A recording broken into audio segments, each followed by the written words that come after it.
political solution bangza ta hoi pin ni leng leng I identity iman sole bang patwam ding ya chi hi kamu dan wa hi ya bang teng hi le bilin siam ke ma leong leng minam zuak ni ni lo ding ka hiu chi kon ti san nom no na hi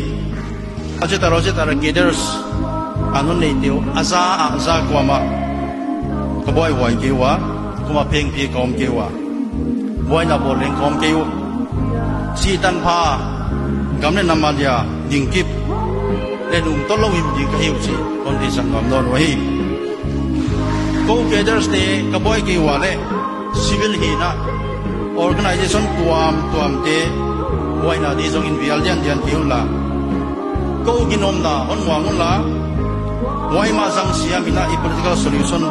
leading lu di pen hon nei taun chi kon met na wa hi ka ki pa zo mi zo kam so the